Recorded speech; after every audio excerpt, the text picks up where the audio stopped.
So someone commented in one of my on one of my videos that I was, quote, slurping on Joe Biden. Now, I want to be clear that people understand this. Numerous times, at least I know it was at least once. It may have been just ate broccoli. It may have been numerous times, but what I had stated regarding Joe Biden is I wasn't going to vote for him, but if white Americans were going to vote, they should not vote for the person, Donald Trump, that had thoroughly betrayed the white people of the United States of America. That was what I stated. I did not vote for Joe Biden. I would not vote for Joe Biden. I do not plan on voting for Joe Biden in 2024. Not that I will have to, because Kamala Harris will probably be the nominee, not Joe Biden, but I plan on voting for a very, very Republican Tulsi Gabbard.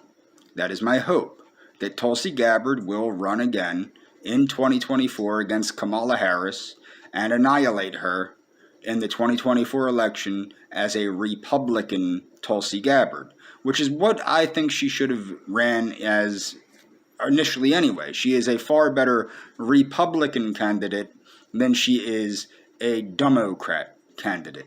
The only issue I see is that though Tulsi Gabbard is a firm believer in God, she is not a believer in Jeebus Christ. She does not believe in Jeebus Christ. She believes in Krishna, in Vishnu. She is a Hindu. I believe that she is a firm believer in religious freedom and in protecting Christians. Her family is half Catholic and half Hindu. And I see her as the candidate that will do the most for the American people. It's important to understand that this is not about party and it's not about politics. It's about who is delivering for the benefit of the U.S. citizenry. What I can say is one of the things that disturbed me greatly about Donald Trump, besides the fact that he waited until basically the end of his administration to do a damned thing about the wall with Mexico, he did nothing about E-Verify to make sure that people getting jobs in this country are allowed to work in this country. He did nothing to reduce visas for immigrants coming in, skilled immigrants that are taking American jobs. He did virtually nothing the whole time he was in office except to move our embassy from Tel Aviv to Jerusalem. He did nothing except to attack Syria and kill Syrian civilians based on Ivanka Trump's tears. He was a very unstable leader, very emotionally unstable and a loony. He passed red flag laws. He didn't understand why you can't just take people's guns without due process. Okay? And this is coming from me. I think we need to amend the Constitution to make it harder for certain people to get guns. Okay? I am not a crazy, gun-toting redneck. I am saying that you have no constitutional authority to just take the guns, as Donald Trump said, and then sign red flag laws into law that allow for that to happen. Okay? Not to mention Donald Trump let tens of thousands of dangerous criminals out of prison, dangerous criminals that were put there under the Biden crime bill. My hopes for Biden were that he would turn the resources of this country back toward this country, which, thanks to the pandemic, it seems that was inevitable, that he had to do that, and he is doing that. With the passage of the new, well, it hasn't passed all the way yet, but with the impending passage of the new stimulus bill, you will notice the new stimulus bill, and I will leave a link to somebody explaining it, you will notice that the new stimulus bill is a lot less geared toward pumping trillions of dollars to the rich and more towards delivering our resources back to the American citizenry where they can help the American citizenry. I would prefer to see a more progressive candidate like Tulsi Gabbard, where we would see expansions in programs and creation of programs such as Medicare for All and socialized medicine. The reason I say this is what people don't understand. Whenever this country has thrived, it thrived due to socialism by a progressive president, whether that president was Teddy Roosevelt, okay, or whether that president was Franklin Roosevelt, or whether that president was Kennedy, John F. Kennedy, or whether that president was Bill Clinton, or whether that president was even Ronald Reagan. What you see is you see under these presidencies, you see the turning of our resources, our nation's resources, away from the third world, away from other countries like Israel, Saudi Arabia, etc., and back toward helping people. And that's what you see with this stimulus passage. You see it being turned toward women, infants, and children, the WIC program. You see it being turned to nutritional support, to medical support, to emergency management support. That's what you see. Now, I think the reason for this is the pandemic. I believe the pandemic is actually somewhat of a blessing in the sense that it wakes up the American mindset of the political class and realizes, holy crap, we're going to have to start doing things for the American citizenry or they're going to replace us all with populists. And I think that's what should happen. I think that in the long run, the two major parties of this country should be the Constitution Party and the Green Party. If not, get rid of parties altogether. Okay? That is what I believe. I believe that the use of political parties in the United States is obsolete. But I do believe if we're going to have political parties, we should have political parties that at least believe what they're spouting, such as the Green Party, which would be the liberal, the left wing of government, and the Constitution Party, which would be a legitimate conservative party. And then amongst that, you would have nationalists, etc. I don't understand why it's so absurd for every single U.S. politician to be a U.S. nationalist.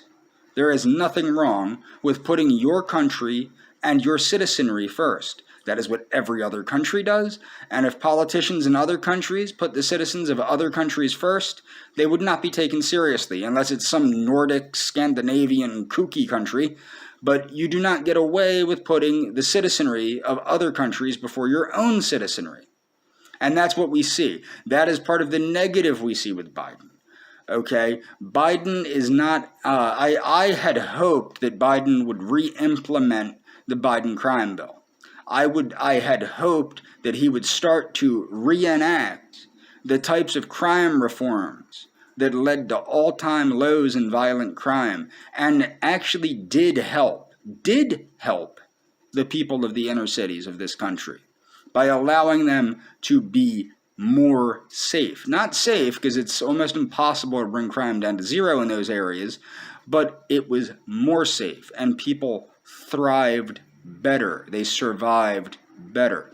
But I don't see him doing that. I think that ideologically he has gone far left on the social issues, which I think is dangerous.